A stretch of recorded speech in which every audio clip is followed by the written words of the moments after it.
hi guys, we're back again. Another edition of Taking the Mikel. Another outfit from the John Obi Mikel wardrobe. You've got more clothes than a blooming clothes shop, John. I'm in the same clobber every single week. You're looking fantastic though, John. And you sound like my kids. I know. Every day I come in and I'm thinking, right, what's John? It's a bloody another new t-shirt. You can tell they pay this boy the big bucks. You're looking good, John. You Thanks, always mate. look good. You're also looking amazing, mate. I've got about 6 t-shirts that I rotate and I've got 3 pairs of jeans. That's it for me, John. You're always in new trainers as well. No, not a lot. It's just that they always look clean. That's the problem. Slick. I always keep them clean. Tell you what, I think you're getting sponsored by some, I don't know, Hugo Boss or something. If you're not, let's get you sponsored. Hey, listen, we're smiling. I shouldn't be smiling. We'll touch on Manchester United a little bit. Oh, yeah, you shouldn't be, yeah. I mean, I'm fucking raging, sorry for my French. Yeah. And we'll get to that. You're happy because Chelsea, and I don't know why I'm doing this, but it's 3 wins on the bounce in the Premier League. Yeah, 3 wins on the bounce. It looks like it's all coming together now, isn't it? Like, you know, the performances, the philosophy, the style of Maresca, what we want to see the team look like. You know, we now be able to see everything just coming together. You know what I mean? The way the team is playing, you know, everybody, you know, putting in big performances. And yeah, we're winning games. And that's exactly what we want. We want to win games. We want to compete. And, you know, there's lots of, I mean, the game on Saturday was Saturday, Sunday? Saturday. Yeah, Saturday was absolutely fantastic. You know what I mean? It was a very good watch. Lots of goals, lots of entertainment. And that's also what you get when you play against Brighton, isn't it? They're very open. Yeah. They play sometimes like Spurs. They defend halfway on the pitch. True. Exactly. So there's so much space to run into. There's so much. You'll get opportunities when you play against Brighton, and that's what we did on Saturday. And we did take the opportunities we got, and we of course won the game, which is fantastic. It is fantastic. I always find with you though, John, I'm watching you, and I know you well enough now. There's a but in there somewhere because you and I were talking about this. And listen, Bournemouth away. Let's be honest about it. Chelsea rode their luck a little bit, but they got the 3 points. Yeah. They were excellent against West Ham. And in moments in that game at the weekend against Brighton, I mean, they were purring. They were excellent. Cole Palmer we'll get to. Yeah. Jadon Sancho. There's a freedom. There's an expressiveness about them. They're going to turn over a lot of teams. Yeah. But you were making the point to me that but you're right to do this. No, exactly. Like you said, yeah. The opposition, there are better teams. It's better teams. Listen, I understand the excitement around the place. You know, I'm excited. I'm happy. You know, we're winning games. We're playing well. Yeah, like I said, you know, we've, like you just mentioned, okay, we haven't beaten the likes of City, United, Arsenal, Liverpool. United will be easy, John. United should be easy for us right now. But yeah, we've won games that are winnable, obviously. Let's put it that way. Yeah. Against the likes of, no disrespect to Bournemouth, no disrespect to Brighton as well. You know, they've been really good this season. They haven't lost a game until on Saturday. Yeah. But when you play against the Brighton side, you should be able to get chances just because of the way they play. And then we won against Wolves as well. So, you know, people can say, okay, yeah, we haven't beaten the big boys yet. Which is there's truth about it there, you know what I mean? But of course, the fact that, you know, we've had one big test, which is against City, and which we lost 2-0 at home. That just shows, you know, that this is where we need to test ourselves. And I think, you know, as a Chelsea, I think that's where we should test ourselves. I remember when we used to be when Mourinho used to be the manager at the club, you know, when we used to play under Mourinho, and we start the season and we start winning against, you know, no disrespect to teams like, you know, Stoke, Middlesbrough, and things like that. And Mourinho used to look at us and like, what you guys doing? What are you celebrating for? I am not going to judge you guys right now. I'm not going to measure you guys right now. I want to measure you guys when you start, you know, going to the likes of United, Liverpool, and getting a result. That's when I want to measure you guys. That's where I want to know this is my team.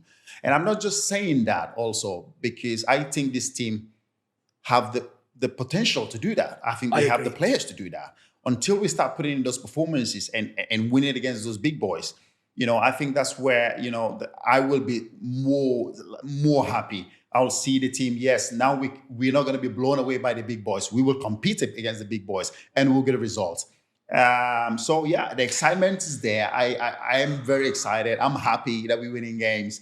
There's so much big performances now. You can see the likes of Caicedo, who, last season, everybody, when he joined the club, everyone was like, oh, what's going on here? He's not performing. He's 100 million players, not performing the way he should be. But now we're starting to see those performances, And now he looks like this is his team. When you see Caicedo play now, he plays with so much authority on that midfield. He's bossing the midfield. He's everywhere. He's breaking up plays. He's joining attack. He's trying to score, he's chipping goals as well. So which is something that is amazing. And just the overall performance, Jadon Sancho again. Performances after performances. It's all down to Eric. We now know that. Thanks to Eric. I can understand how he couldn't perform at Manchester United. When you watch him play now, at Chelsea, I don't understand why he couldn't. Given freedom, John. Exactly. Maybe sometimes you just need a cuddle. Just give him a cuddle. Give him, put an arm around him. Whatever it is, just make him perform. And that's what he was crying out from the manager, but he never gave him that. And maybe Maresca's find a way to get the best out of him. I watch him play the way every time he got the ball, he was very, very positive. He was driving at defenders. He was trying to make things happen, creating chances. And also, not just that, defensive play as well. He was defending. He was running back, tracking his man back, trying to win the ball back. That is something that is so refreshing to see from a player who's been outcast by Manchester United to come in now. 3 games he started, 3 assists. You know what I mean? And you can see there's a goal coming for him. I can't wait until he gets his first Chelsea goal because he's working so hard. He's performing well. His performance is really good. He's so positive, and that's what I like to see from him and Madueke as well. The liveliness of our wingers. Taking on defenders, trying to make things happen, trying to create chances. And of course, you have the likes of Nicholas Jackson there who can link up those plays. Of course, his partnership with Cole Palmer is something that is growing really, really well. I mean, the partnership, I think they got more goals. Anyone else? Exactly. So that partnership is there. I enjoy watching them play now.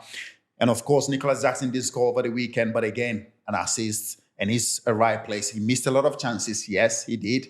But again, you can see he's putting himself at the right place. He's making the runs. He's making the plays. And of course, if you're not scoring as a striker, create those chances, assist. And that's something he's doing. And his link-up play is very, very good. I'm very, very happy about the team. Levi Colwell, again, performed really, really well. Fofana as well. Cucurella, Gusto came back into the team as well. Our defense looked very, very solid. But there's one question, one question mark there. The goalkeeper. Still for me, the goalkeeper. He had a blinder in the first half. He was our fault for the first 2 goals, for the 2 goals.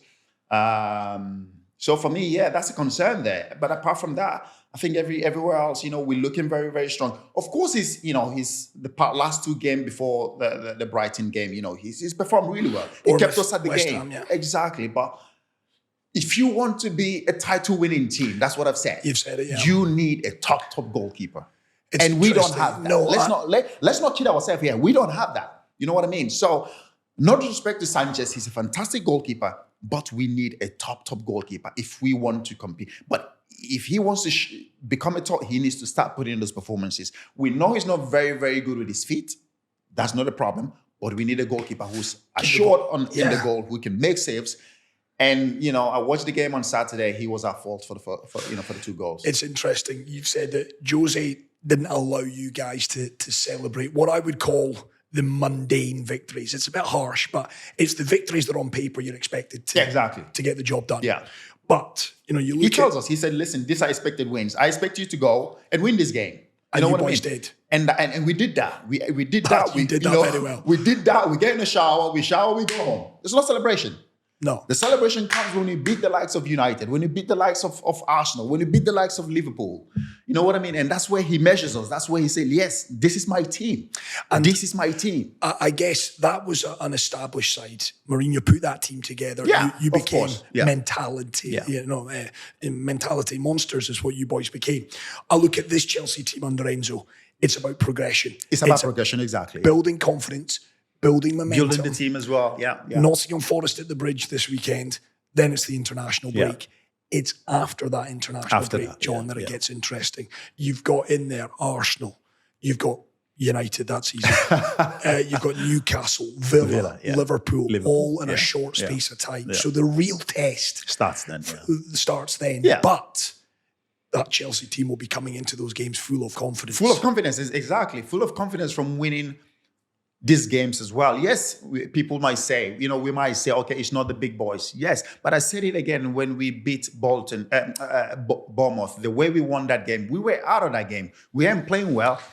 It wasn't going our way, but we found a way. We grind to win that game. And that just gives a lot of confidence to the team, because sometimes when you're not playing well, you have to find a way to win games. And that's what we did against Bournemouth. And I thought that game, coming out of that game with 3 points, would have given the team so much confidence, because that's the kind of game, that's the kind of victory you cannot celebrate, because it was a hard-fought victory with a very, very stubborn Bournemouth team where teams were not going our way. So I thought that game really, gave us the confidence. But yes, like you've said, we've gone Nottingham Forest again. I think we should win. But then after that, after the international week, you know what I mean? Then you have the likes of Arsenal, you have the likes of Newcastle, Villa, Liverpool, and United. And that's where we need to see. I want to see this team. I want to see this team grow. Yes, it's a progression. We're growing. Enzo Maresca is just coming in his first season. Also, we need to give him time. You know what I mean? Because his philosophy doesn't just happen that way. It's progression. You can see that the team is growing. You can see now we have an identity of how we want to play. The philosophy is there. Everybody kind of knows what they're doing or what they should be doing on the pitch. And I just enjoy watching us play now, because there's so much freedom. This player is working very, very hard to regain the ball, not just in possession, to regain the ball when you're out of possession. And it's refreshing to see that everybody is driving in the same direction. And the progression is there for everybody to see. But again, the excitement is also there for everybody to see. I'm very excited. The whole fans are excited. But again, let's just calm down a bit. You know what I mean? Let's not get too carried away, because yes, the season has just started. Like I said, I think we have a very good team. We have a very, very good team. But I want to see us competing against the big boys, because makes sense. When we won trophies for the club, we knew that the big boys were the places where we need to go and win games. Prove yourselves. That's where you need to go and win trophies. Yeah. Beating the likes of Stoke at home, we knew we could easily do that. But how do we go to Liverpool? How do we go to United? How do we go to Arsenal? How do we go to these places? Especially Liverpool. How do you go there and get a result? Yeah. So for us, that's where we measured ourselves. That's where everybody measured ourselves. Not just the players, even the staff, the technical staff, the physios. Everybody measured you then.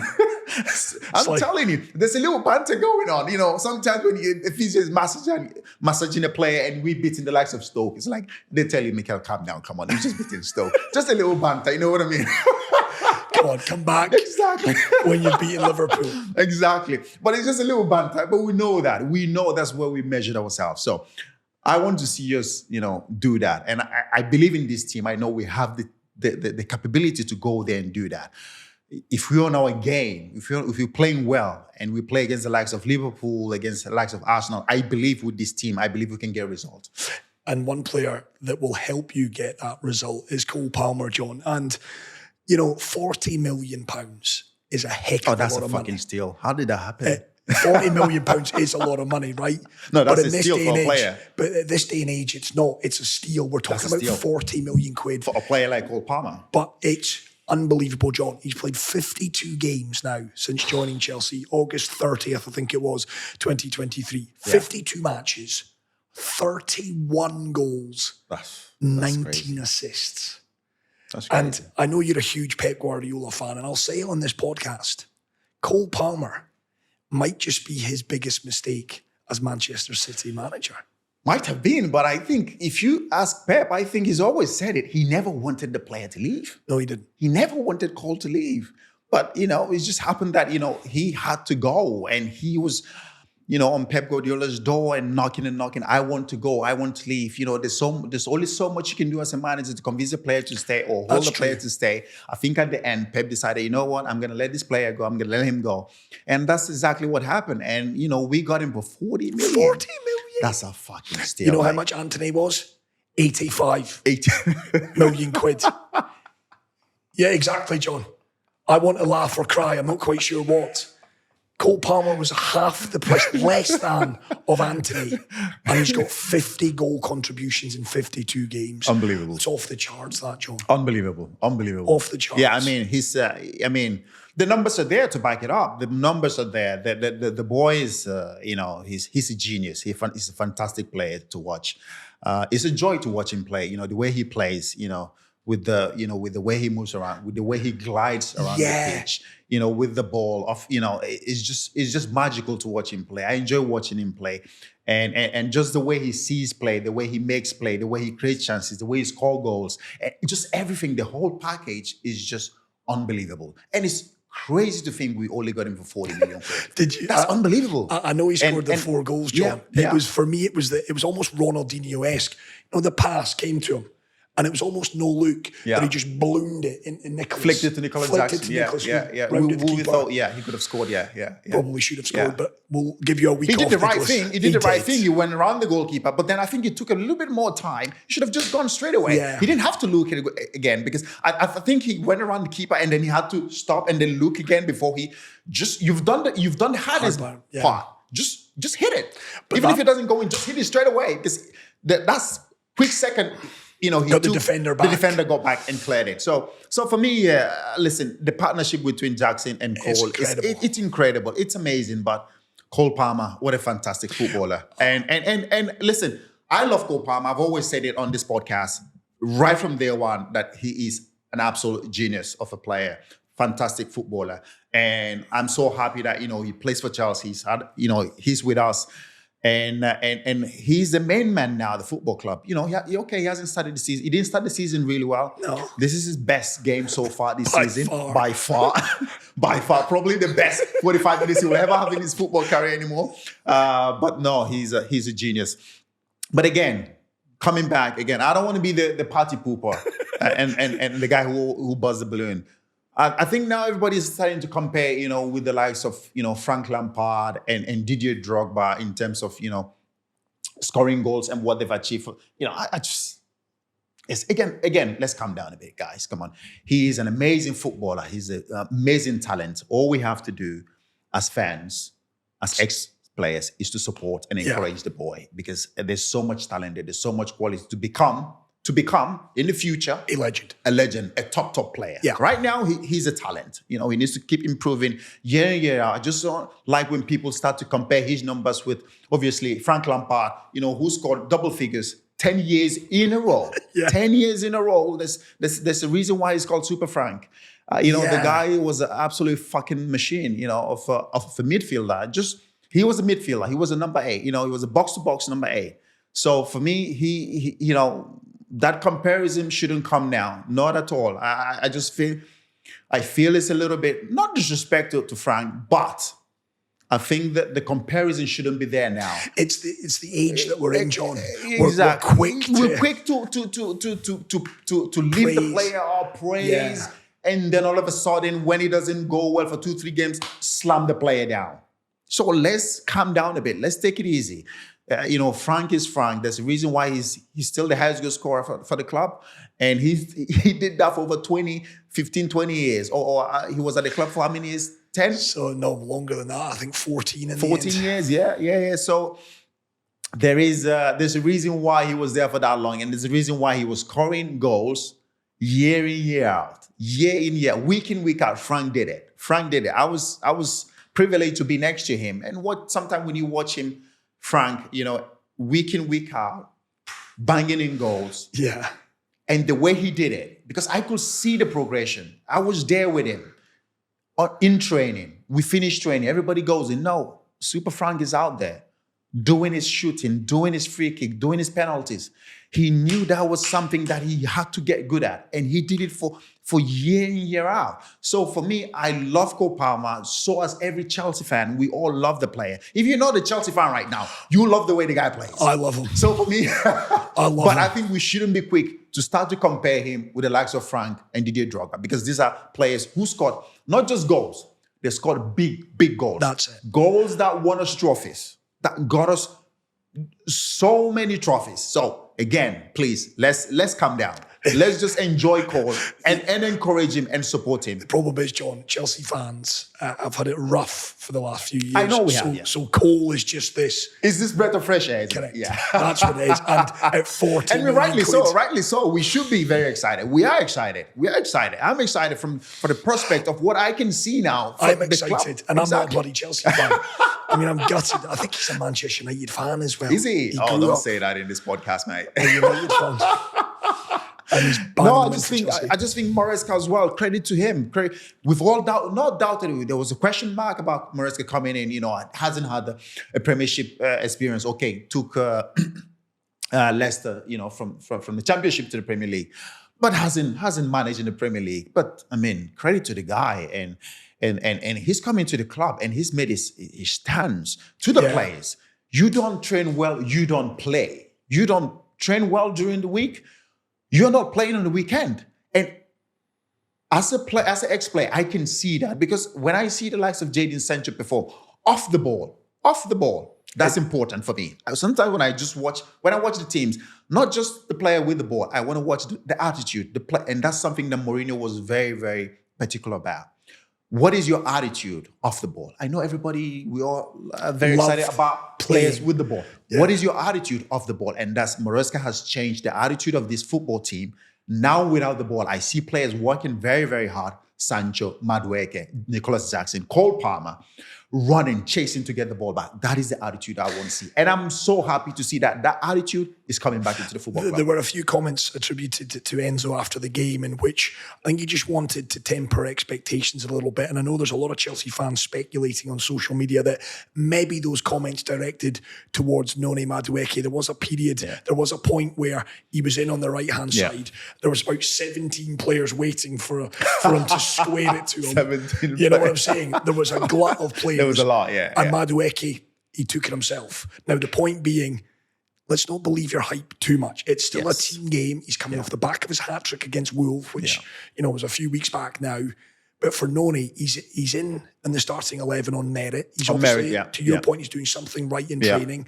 He's performing. But just a little reminder from Enzo, listen, no one is bigger than the collective. Exactly. And in that instance, it should have been a square ball and it should have been turned. Again, you're right. I think Maresca's made it clear. I think, probably there was a hint there, a little hint. Noni's name wasn't mentioned. No name was mentioned, but there was a little hint. Yeah. I like the way, he did it very professional, in a very professional way. He didn't come out and throw the player on the bus. No.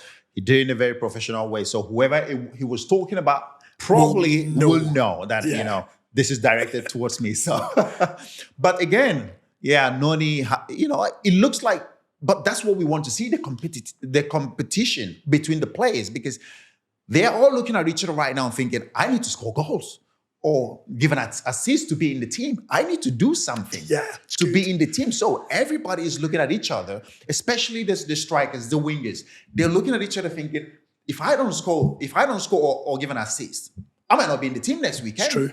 So I can understand some part where Noni is coming from. He needs to be a little bit selfish, but not too selfish. As you've said, no player is bigger than the team. So if there is an opportunity for you to square the play, to square the ball for your teammate to tap in if he's in the right position, the better position to score, I think you should do that. But I think, there's been a little bit of comments about Noni being a little bit selfish. But again, as a striker, as a winger, I like the fact that he wants to be selfish. He wants to score goals. So does Cole Palmer, who scored what? He still wants to take the penalty if he scored 1 or 2. Yeah. That's not selfish, is it? No. He wants to score goals. So for everybody there, Nicholas Jackson, Sancho, I want to see Sancho get off the mark in terms of scoring goals. Yes, assists and playing really well, taking on players, being very positive. But I want to see him, start chipping in 1 or 2, which I think it will come with his performances, the way he's playing, the way he's, just the tenacity of him to get that penalty. He took the ball, very, very positive, 1-2 with the player, and he didn't stop. Still running into the box for the 1-2. And just that tenacity of him getting in there, wanting it more. That's something that's so refreshing to see for a player that's been outcasted by Manchester United. And now he's here, proving himself, showing the world what he can do. What an amazing footballer that he is. And now we're seeing the Dortmund, Borussia Dortmund, Jadon Sancho. And we said it on this podcast. If we can get him to play the way he played when he was at Borussia Dortmund, we have a player. And that's something that's happening right now. And given the fact there's an obligation to buy for about 25 million quid, that's another steal. That's another steal. At Chelsea. Brilliant. I've got to ask, John, in all your years playing, Cole Palmer, 4 goals in the first half. He hit the post as well. He could have had 5. I could have got 6 or 7. 6. I mean, he was running amok. It would have been the greatest performance ever in the Premier League. Yeah, if you'd got 5 or 6. But it's still the most greatest performance, 45 minutes that's ever been. I mean, 4 goals in 45 is ridiculous. It's ridiculous. And he's not even a number 9. He's a number 10. Not even a number 9, yeah. For goodness sake. But let me ask you this. All the players that you played for, and I'm popping you on the spot a little bit here, because I was coming towards the podcast recording this morning, I was thinking individual performances that I've seen in the flesh where I've went, wow. I was fortunate to be in the Bernabeu, I think it was 2017, Messi. Remember he scored the 92nd minute winner? Took his top off. The number 10, I was there that night, and I watched the little genius. No, we shouldn't we shouldn't talk about the GOAT. Exactly. He's from a different planet. He's otherworldly. But you've been alongside players who have performed at their optimum for 90 minutes, and you must come off that field and go, "Wow, mate, you have been unbelievable." Is there anyone that stands out? Probably too many from Frank and JT and DDA. There's been big performances, and there's been so many that I can't even remember, I can't think about. Obviously, JT week in week out was putting in performances after performances. Big Peter as well. Yeah, exactly. Lamps as well, the same. Drogba, Michael Essien, and these are players. Peter Cech as well. Not just that, Peter Cech as well. Just performances. It's just. Because it became like a numb for me. There's no one I can pinpoint. But there's one though, I think, when he came into the football club, Nicolas Anelka, I think there was a performance, we played away against Stoke. Stoke was always a very miserable place to go play. No disrespect to Stoke. And you played for Stoke. I did play for Stoke, but it was always a miserable place for us to go play, Chelsea, because it was always rain, it was always windy, the ball was all over the fucking place, there was tackles, there was everything going on. So I think there was one time we went play and Anelka put on this performance. Oh my God, wow. I can't remember what was the score, but he put on a clinical, flawless performance from start to finish. He was just gliding everywhere on the pitch. The way he had the ball, dribbling, going past the man. And I think he scored maybe 1 or 2. It was an absolutely fantastic performance. And I came out of the game thinking, this guy right here. I mean, this was the Nicolas Anelka that I used to know growing up. I used to watch, this is the guy. And bear in mind, he was towards the later stage of his career. To perform that way was an absolutely fantastic. To see him perform that way, breathless. I came out of the game. I went, I shook his hands, and I was like, yeah, wow, this was a performance. He was everything he did was absolutely brilliant. The way he was going past people, the way he scored the goals he scored. Just everything he did was absolutely brilliant.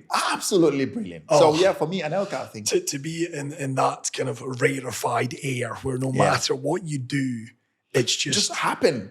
But as a footballer now, sometimes you might have performances where that just happens. That someday it just clicks. Yeah. Even when you think you're giving a shit pass, it just turns into a good pass. I've overcooked that. Yeah. No, I've overcooked that, but no. But it's not. But it happens. And I think Cole Palmer had that. He had that the first 45 minutes. It was an absolutely masterclass. Joy to watch. And the free kick as well. The audacity to strike it from that. It wasn't even close, but the audacity to go for it. Just the belief, the confidence that he has. And this is just a player who's on top of his game. Yeah, Haaland aside, he is the top dog at the minute in the Premier League. You look at the players that, are bringing the eyeballs to the Premier League. Make no mistake about it. Cole Palmer, people are looking at him. He is. Listen, from his performances last season, again, he knows. Yeah. He said it. And I'm happy he said it after the game. I listened to his press conference. He said, listen, I haven't started the season well. This is my fourth game. But, now I'm starting to feel better. So it's nice to see him also acknowledge that, yes, he hasn't been, perfect from the start of the season, which very well understand because he was just coming back from the Euros and everything. He didn't have a good preseason, so all that played a part, of not starting the season well. But now he's had time to train. He's had time to train in the training ground to build up his fitness again, and now we're starting to see the Cole Palmer of last season. So let's hope he continues this way again. Support him, encourage him. The talent is there. He's an amazing, amazing footballer. But again, Frank is Frank. Let's not compare just yet. I will not do that, John. Right, I've got to ask about another Chelsea player. Didn't start the weekend. He was left on the bench. Tosin Adarabioyo. Yeah. We've had a lot of comments on our social media about this, and I saw it in the week and I thought, oh God, this is the perfect storm. Because Tosin Adarabioyo, 27 years of age now, free transfer move to Chelsea in the summer from Fulham. He's an established Premier League player. I thought he was excellent for Fulham. I think he's going to be a wonderful player for Chelsea. English, Nigerian descent. We are now hearing whispers. Where are you going with this question? You know fine well where I'm going with it. Interesting to see that Augustin, the Nigerian coach, has said, I haven't spoken to Tosin. Yeah. You know where I'm going with this, John. Okay. I think I know where you're going now with it. 27 years of age. He might have decided that Nigeria is the way forward. What do you say to Tosin? Listen, I've said it. I've made it clear where I stand with this issue, and I'm very happy to see or to know if this is truth, if it's going to happen. 27 years, probably yes. I think this is probably on the cusp, exactly. This is probably the latest that we might say, okay, that 27. So you waited all this while, 27, and now this is my problem with the issue. This is my problem with it. I understand now he wants to make that change. He wants to play for Nigeria. Obviously, he's waited so long to get a call up from England. Now he hasn't got it. And now he's decided, I can't wait any longer. Now, let me call the Nigerian FA and say, I want to come play for Nigeria. World Cup. But again, for the World Cup coming, 26. Listen, so many people have said, oh, Mikel, if you were born in I've seen that. I've seen those comments. If you were born in England. If I were born in England, would you have made a decision? Listen, I wouldn't wait until I'm 27 years old. Yes, I might have given it 1 or 2 years.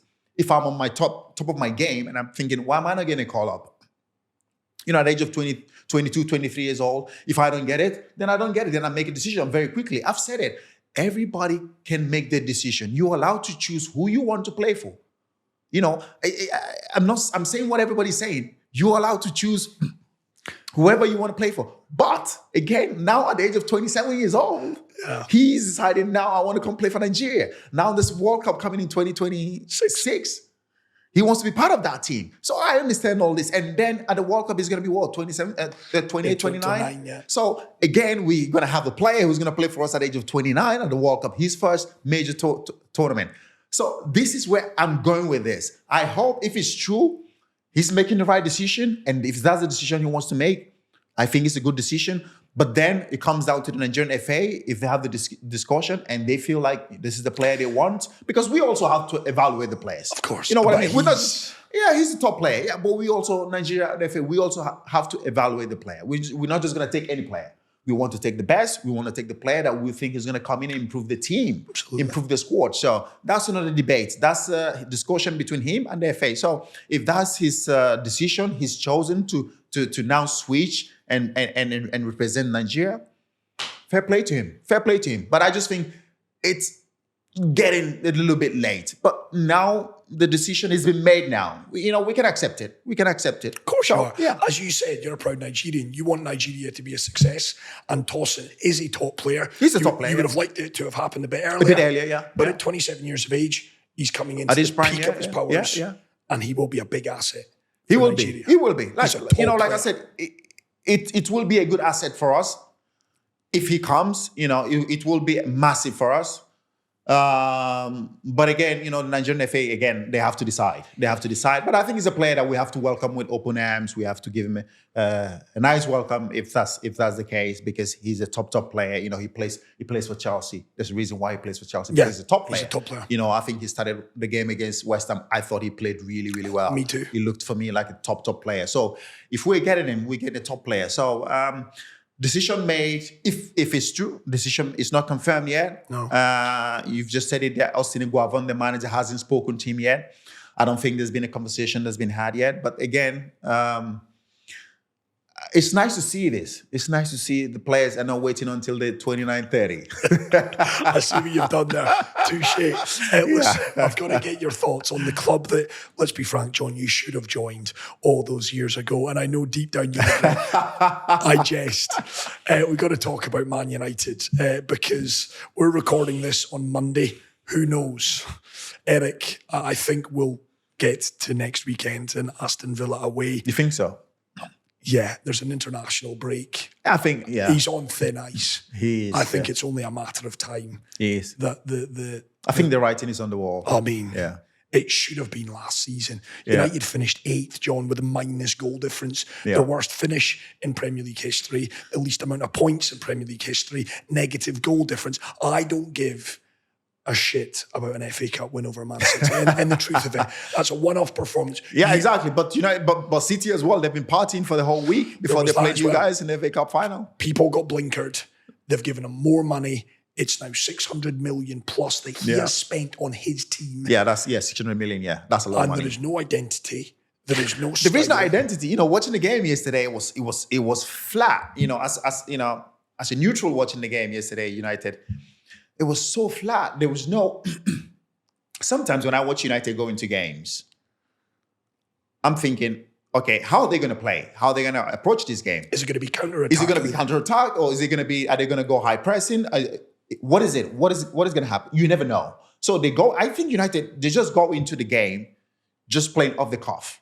Whatever happens, happens. We just go about the game. We play on how the opponent plays. We just... look at the opponent and play. We will play how they play. And looking at the game yesterday, Spurs were everywhere. You can see they control the game. Even the Ange decided to go with the midfield. He went with Madison, Kulusevski, and Bentancur. Bentancur. You know what I mean? He knew before the game that they were going to control the game. They're going to have more of the game, more of the ball, and because he's already calculated the United midfield, knowing that. I don't actually need pace in the midfield because United don't have any player in the midfield that can outrun my midfield. So he went because otherwise he would have gone with Bazuma. He didn't go with Bazuma. He went with Bentancur. So all this is something that the manager has already planned. I watched United yesterday. It was so flat. Everybody was just... I think the plan for United is get the ball, pass it wide to Garnacho or pass it to Rashford. They put their head down, both of them, and just run. And just run with the ball and see what happens. There is no tactical, there is no plan, there is nothing. So they just run with the ball and trying to create something. That is not a plan. That is not a philosophy. There is no philosophy. It's been 2.5 years now of Erik ten Hag. Yeah. There is no philosophy. There is no style. There is absolutely nothing. Zero. You start from the... I thought, bringing Onana was to play out from the back. But you don't do that. No. You don't have the players to do that.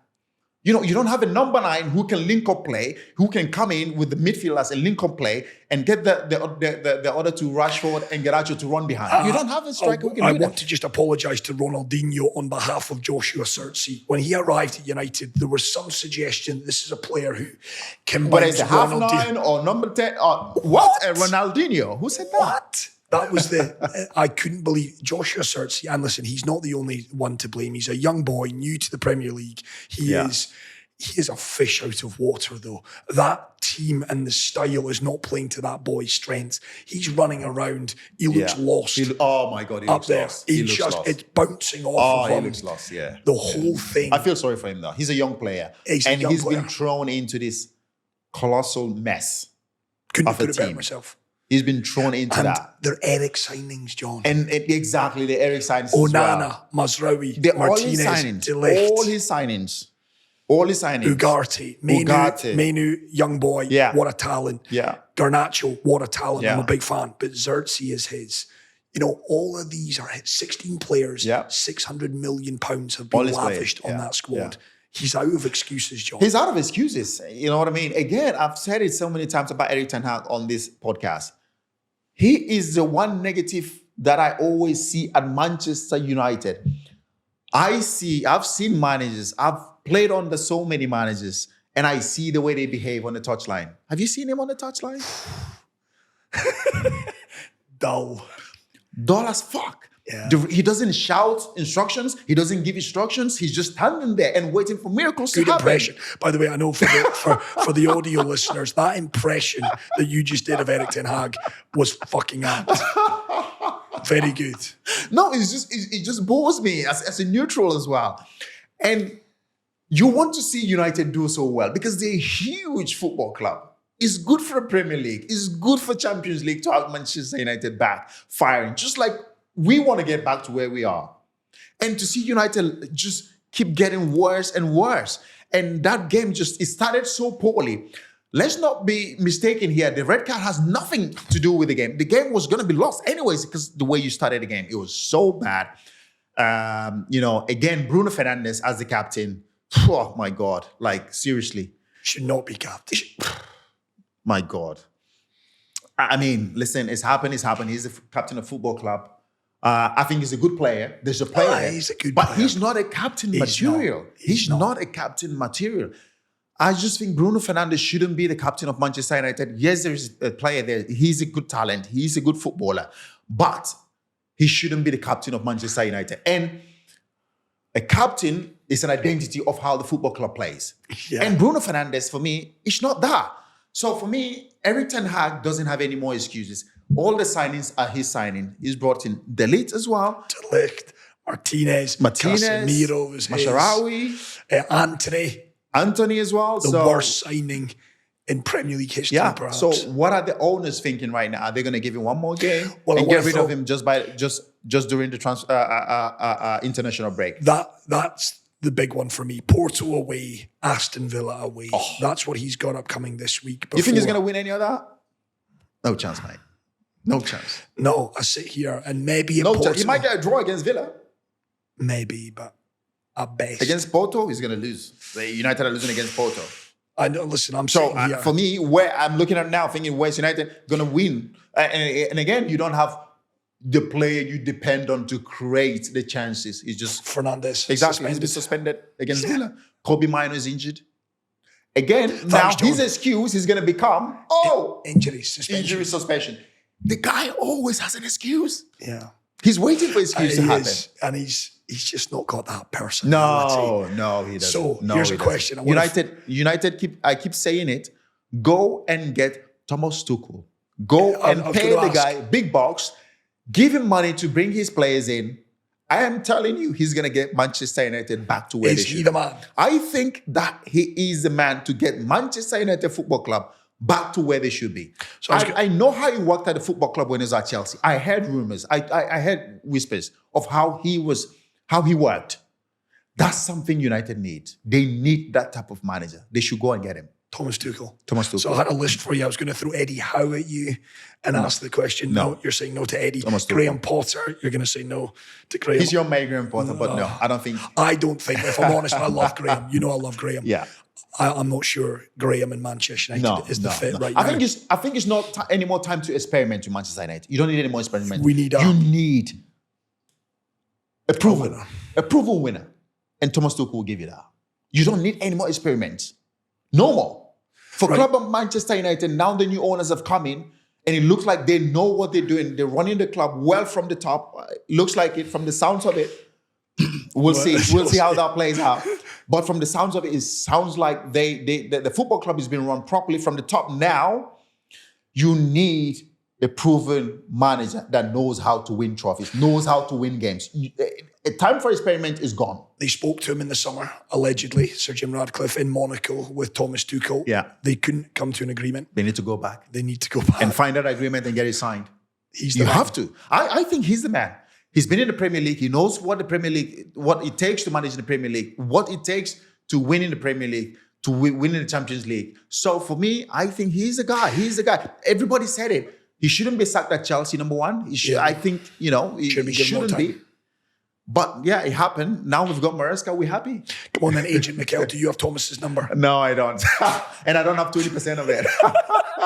I'm interested to see Thomas Tuchel, whether he is the man for Manchester United moving forward. Yeah. A big week for Chelsea as well, of course. Nottingham Forest next weekend. And then it's the international break. Once again. Liverpool, top of the table. City a point behind. Chelsea only 2 points. Again, Off we're the only top. 2 points off the top. So I mean, yeah, we're playing the Maresca ball. Let's put it. Enzo ball, Enzo Maresca ball, ball. yeah, Maresca ball. wish- It's listen. The performance over the weekend was absolutely fantastic. The fans were treated to some amazing goals, some amazing football, and that's something we've been crying out for such a long time. And now I'm glad that it's happening. Maresca is doing a brilliant job, fantastic job, and the players as well are buying into the philosophy and the style on which he wants to play. And it's so nice to see that finally we have an identity of how we want the club to play. It's always good when you come into the football club to lay a foundation and say, right, this is how I want to play. Yeah. You either buy into it or you fuck off. And now all the players we have bought into that. And you can see the performances are there. And, he's gotten rid of the players that he never wanted, which some of them we can question. But, we can move on from that. But now the team is playing really well. I'm really, really, really happy. I'm very excited. But again, let's pipe it down a bit. Let's pipe it down a bit. Okay. Let's pipe it down a bit. We are in a good place. We are in the right direction, but let's pipe it down a bit. I want to see us compete against, the big boys. And I want to see us start picking up points from them. I'm not saying winning, a draw. Pick up points. Yeah. And then we start to say, now we're getting the hint of it. Now we can start to call ourselves title contenders, top 4 contenders. That's where we want to be. But we're not going to get that if we keep beating the likes of Bournemouth. No disrespect to Brighton, but I hear you. Yeah. You win those games; they're the bread and butter. Yeah, the bread it's and the butter, big yeah. ones. The Big big ones, couple of yeah. months upcoming for Chelsea. Listen, before we wrap up taking the Miguel this week, John, we've been busy. We have been over in the kingdom of Saudi Arabia talking to your big brother. And I want to sell this. I say sell it. I want to promote this fact because in our next Obi-Wan podcast made possible by BetWinner, a real treat, not just for Chelsea fans. We are shining the spotlight on the Saudi Pro League, and we're shining it with a man who you know very well. Yeah, I mean, like you've just said it there, made possible by BetWinner. I mean, they've supported us everywhere. They've made it possible. BetWinner has made it possible for us to be everywhere. To get the big guys, to get the latest news, the latest information. The first-hand information, and that's something that we're bringing in the next episode. Of course, Michael Emenalo, somebody that I know really, really well, that's helped build the football club that we all love right now, Chelsea Football Club. He was there for a long time. He was there with Roman Abramovich, Marina, and they built this football club to where it is today by, getting the right players through the door, running the football club very, very well and professionally. And now he's moved to the Saudi Pro League, and now he's going to do that, with the Saudi Pro League. And it's amazing to see him doing really well and bringing in all these top players. And you can listen, on the podcast. You can listen on this episode, the first hand of every, transfers, how it was done, how it was conducted, and the way everything works in Saudi. It's not just players coming in through the door like everybody makes it to look like, but it's about making sure that these players come in, they're well looked after. They get their whatever they've been promised. That the league is run properly. Yeah. And it's amazing to see. And you can only get that from, listening to Michael Emenalo. It's a fantastic episode, even if I do say so myself. As John rightly points out, insight into the Saudi Pro League. Victor Osimhen, just how close were the Saudis to There was snaring something that man. there. There was something about that transfer. There was something. It was interesting to hear what he said about that transfer because we all thought otherwise. Yeah. But, you can only listen to the insight and what actually happened between, obviously, I was here on the Chelsea side and Michael was over there, for the Saudi side. So you can listen on this episode firsthand of what was happening there while it was happening here. So it's an absolute brilliant It interview. is. It's a great listen. It's a great watch. Michael Emenalo, our latest guest on the Obi-Wan podcast, made possible by BetWinner. We're going to be back with Taking the Mikel. I'll tell you what, John. Taking the Mikel's taking off. It is taking off. People want to hear what you've got to say on Chelsea, even when it's negative. Sorry? Even when it's negative. It's never negative. It's always positive. It's constructive. It's always constructive, positive. And because, listen, I've been there. I was at the club for 11 years. Of course. I know the ins and outs of the football club. So I know what it takes and how it takes us to to get to where we should be and where we belong. So for me, listen, I always support the players. I always support the football club. I want to see us do well. We're all on the same boat. At the end of the day, it's a criticism. I got criticized. JT got criticized. Frank Lampard got. We all got criticized. We get criticized every week on this podcast. Exactly. It's about how you get up. How do you get up from criticism? How do you turn into positive? And that's something that these players need to accept. You need to accept that when you play for a massive club like Chelsea. You just it's not a given. You have to week in, week out, you have to perform. You're as good as your last game. Mourinho tells us that. Managers tell us that. We know that. You're as good as your last game. So if you're getting criticized, make sure you turn into positive. I'm not saying be 10 over 10 over every weekend, but show that you care for the football club. You know what I mean? What they're doing. And that's all I demand from the football. I know. Players. And people tune in every week to hear your constructive criticisms. And I think the other thing that people certainly watch on the YouTube is to see what outfit you're sporting each and every week as well, John. I'm being sponsored by BetWinner. Well, BetWinner and maybe Hugo Boss moving forward as well. Right. Not Hugo Boss, BetWinner dressing.